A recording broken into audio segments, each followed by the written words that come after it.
Hello friends. I hope you're all doing well. My name is Dr. William Lee, and I warmly welcome you to my YouTube channel. You are watching my channel Foods and Drinks, where I share simple, natural, and healthy food and drink tips for a better life. If you find my videos helpful, please subscribe to my channel, like the video, and share it with your friends and family. Don't forget to press the bell icon so you can receive notifications for all upcoming videos. Thank you so much for watching. Stay healthy and take care. The clickbait headline glared at him from the browser tab, a siren song of digital promise. Just eat these every day and you will live to 100, not what you think. Drive. William Lee. Leo, 58 and feeling every minute of it after a night of poor sleep and heartburn, snorted. Probably beetroot and goji berries, he muttered to his empty home office. But the, not what you think, hooked him. It wasn't blueberries or kale. He clicked. Dr. Lee, calm and credible, wasn't talking about food at all. Not in the way Leo expected. The single most predictive factor for living a long, healthy life, drive. Lee said, his voice a steady stream, is not a superfood. It's the strength and diversity of your social ecosystem. You need to feed your relationships, every single day. That is the nutrition that matters. Leo leaned back, the office chair creaking. Social ecosystem. The phrase felt clinical, exposing the barrenness of his own. Since Janet died 3 years ago, his world had shrunk to the dimensions of his work-from-home screen, the grocery store aisle, and the silent, too-big house. His son, David, was in Sydney, a pixelated face on a weekly call. Friends had faded into the background noise of busy lives and his own protracted grief. He had acquaintances, neighbors he nodded to, but no sustenance. The video ended, but the idea burrowed into him. It felt less like a prescription and more like a diagnosis.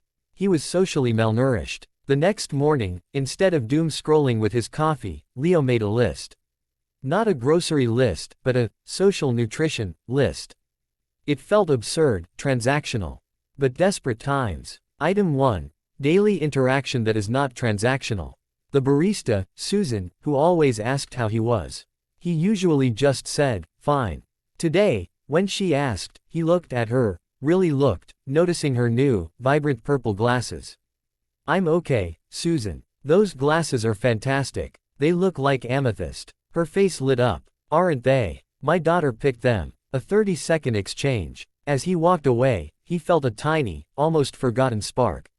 A micronutrient of connection. Item 2. Re-establish one dormant connection per week. He stared at his contacts list, a digital graveyard. He settled on Mike, an old colleague. The text was clumsy. Hi Mike, Leo here.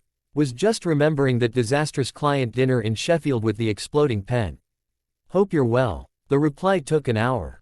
Leo. The ink-stained fiasco. I'm good. Still telling that story. How are you holding up? They traded a few more memories. It wasn't deep, but it was a thread, respun. He started small, deliberately. He joined the local library instead of ordering books online. He forced himself to ask the librarian, a gentleman named Arthur, for a recommendation. He began reading in the reading room, not just grabbing and fleeing.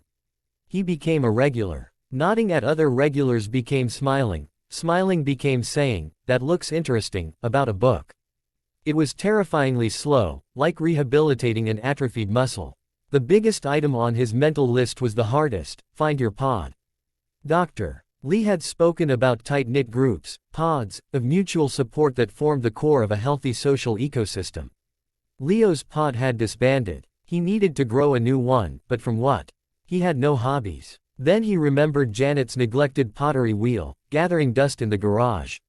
She'd loved it. On a whim, fueled by a courage that felt alien, he signed up for a beginner's pottery class at the community center. He was the oldest by decades, all thumbs and clumsy humility. The young instructor, Chloe, was endlessly patient. The woman at the wheel next to his, a widow named Alara around his age, watched him massacre a lump of clay for 2 weeks before saying, "You're fighting it. It's a conversation, not a wrestling match." She showed him how to center the clay, her hands guiding his briefly. The physical touch, so simple and neutral, was a seismic event in his isolated system. They started having coffee after class. She'd lost her husband too. They didn't talk about it much at first, They talked about clay, about the absurdity of glazes, about the dreadful cafe biscuits. Alara introduced him to her pod. It wasn't a formal club, just a loose collection. Brendan, a retired gardener who knew everything about soil. Maria, a brisk, funny primary school teacher. And Sam, a quiet man who built intricate model ships. They met sometimes at a pub, sometimes in each other's gardens. The conversations meandered: books, the council's idiotic new planning rules, memories, small pains. Leo listened, and slowly, he began to share. The story of Janet's legendary, inedible marmalade. His fear that he'd become a ghost. The loneliness that felt like a constant, low-grade fever. One evening, Maria was venting about a stressful Ofsted inspection. "I'd just come home and scream into a cushion," she said. Brendan nodded sagely. "I talked to my compost heap." Very good listener. Leo, after a pause, said, "I used to talk to Janet's rosemary bush in the garden. It's the only thing I haven't killed." The table went quiet for a beat, then Alara reached over and squeezed his hand. "Does it give good advice?" she asked. "Terrible," Leo said, a real laugh bubbling up. "Just whispers, more sun, and better drainage. Useless." The moment passed, but the belonging it fostered did not. He began to understand drive. Lee's metaphor in his bones. This was the nutrition, the daily feeding of a text to David with a silly meme from their past. The deeper, weekly sustenance of the pub gatherings, where he was nourished and nourished others in turn. The shared laughter was a vitamin. The silent understanding when someone was down was a mineral. The small, offered help, driving Sam to the model shop when his eyesight got bad, helping Brendan turn his compost, was a protein, building resilient tissue of community. A year after watching the video, Leo stood in his kitchen, which no longer felt too big. Alara, Maria, and Brendan were around the table, finishing a meal they'd all cobbled together. Sam was away visiting family. The room was warm with noise and the smell of food and wine. Maria was teasing Brendan about his new obsession with growing a specific Hungarian pepper. "It's a micronutrient," Brendan defended, grinning. "For the culinary ecosystem." The word, ecosystem, jolted Leo. He thought of Dr. Lee's headline, "Just eat these every day." He looked at the scene, the easy clutter of plates, the way Maria refilled Alara's glass without asking, the comfortable silence that fell for a moment, full of nothing but contentment. He wasn't thinking about living to 100. He wasn't thinking about longevity at all. He was thinking about the quality of this moment, this aliveness.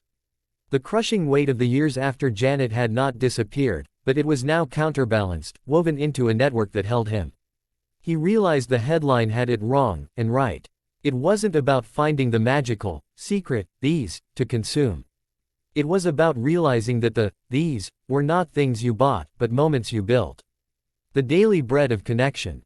The shared meal of empathy.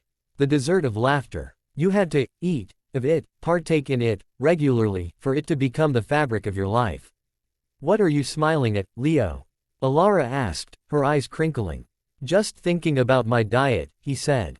"You're on a diet?" Brendan asked, concerned. "You look fine." "A social diet," Leo clarified. "Turns out, I'm finally getting my 5 a day." They didn't get the reference, but they understood the sentiment. They raised their glasses, a small, unplanned toast to nothing and everything. Leo took a sip, feeding on the sight of his friends, on the sound of their voices, on the simple, profound fact of his own presence among them. This was the feast. This was what kept you alive, year after year, in all the ways.